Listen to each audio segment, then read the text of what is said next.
Dunia punya jurus ekonomi.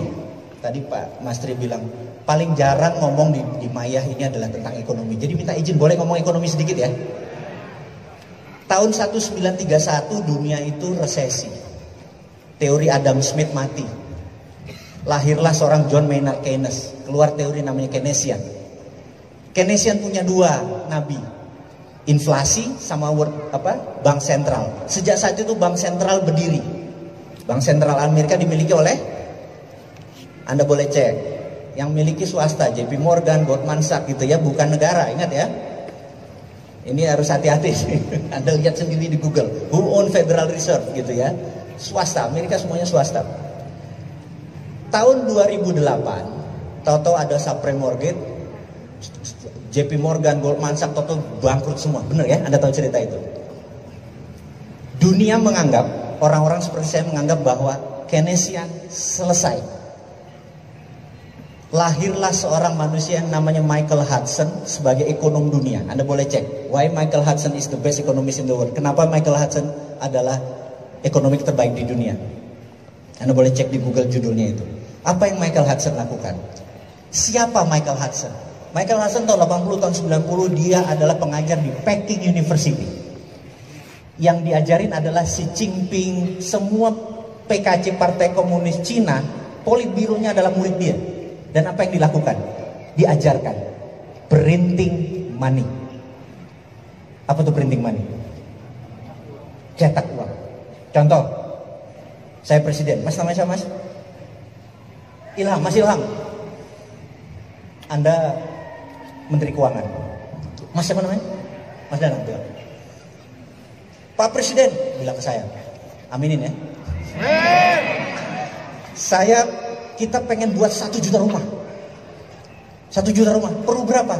100 triliun gitu ya. Saya bilang, Mas Ilham, 100 triliun print Mas. 100 triliun kasih dia. Apa yang ada di kepala Anda? Inflasi. Anda masih Keynesian, nabinya masih sana. Di kepala Hudsonian gak ada inflasi. Kenapa gak ada inflasi? Print 100 triliun, kasih, nanti orang nggak usah pakai bunga, bayar utuh, begitu balik uangnya ada langsung bayar, begitu masuk Mas bakar duitnya. 5 tahun kemudian barang ini jadi, orang beli tanpa bunga, kemudian uangnya masuk lagi ke negara dibakar. Inflasi nggak? Underlayingnya adalah 1 juta rumah tadi, betul. Jadi Cina punya 2 mata uang, satu renminbi, satu yuan. Renminbi itu dicetak suka-suka dia selama ada proyeknya. Paham? Mulai paham? Dia nyetak apapun cetak aja, bener gak? Dan dia bikin, karena itu tahun 90-an, tahun 2000 dia cetak segede-gedenya. Punya 2 mata uang dan renminbi gak pernah keluar. Yuan keluar. Yuan pakai peraturan internasional, nyetak duit harus pakai dolar atau emas. Tapi renminbi dicetak berdasarkan project, itu underlaynya. Inflasi enggak? Tidak. Setuju ya? Itu teorinya Hudson. Lalu, gimana yuannya supaya kuat? Gimana caranya? Gini caranya. Ini kita Cina nih. Kita kirim Mas Fatul. Anda, ini Indonesia nih sekarang. Kita pemerintah Indonesia. Rupiah kita supaya kuat gini. Kamu pergi ke Papua Nugini, cari orang di sana siapa yang calon pemimpin. Kayaknya di sana ada lurah, ada wali kota yang mau jadi presiden. Pepet. Contoh dia. Cari orang yang dekat yang bisa mempengaruhi dia. Anda cari Mas, setahun kemudian, oh ini bekas dubes nih, oh masuk ke sana. Oh, ini orang kayaknya dekat, pepet. Bilang, kerjain semua proyek, pokoknya uangnya ada. Pokoknya lo kerja aja gitu ya. Contoh dia. Ke Papua Nugini. Jangan Senewan dulu Pak. Kemudian Papua Nugini punya proyek 100 billion dolar, bener gak? Oke, 100 billion dapat ya, 100 billion. Ini intelijen kita nih, namanya infiltrasi masuk ke negara Papua tadi. Nama siapa? Namanya Larry Pak, orang yang dekat itu Pak. Sekarang tadi wali kota, sekarang udah Perdana Menteri Pak. Oh siap, gitu kan? Oke, 100 billion tadi kita print rupiah. Krakatau Steel nyala, pabrik bata nyala, semua nyala. Kita bawa ke Papua Nugini utuh. Barang Indonesia gak boleh ada pegawai Papua Nugini kalau perlu, bener nggak? Begitu barang jadi, balik lagi, Papua Nugini bayar kita pakai dolar, bener nggak? Begitu dolar masuk, rupiahnya yang sama dibakar. Naik nggak nilai rupiah? Ngerti nggak? Udah mulai paham? Indonesia nggak pernah digituin. Indonesia negara yang kuat, setuju ya? Nggak ada itu. Itu Papua Nugini. Yang goblok itu Papua Nugini, bener nggak?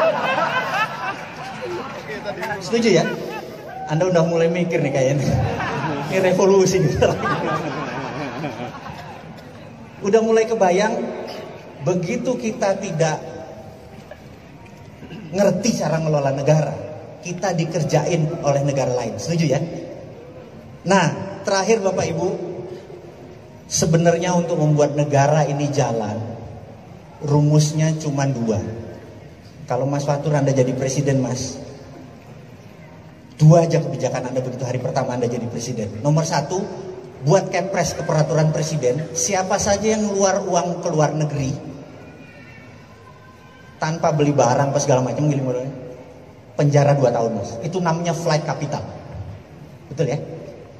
Keputusan kepres kedua, mulai hari ini jam 24.00 bunga deposito 0. Mas, kalau Anda punya 1 triliun, setiap tahun Anda dapat 50 miliar, betul ya? Toto jadi 0. Kira-kira apa kepala pikirnya? Apa yang kamu pikirkan kalau deposito bunganya 0?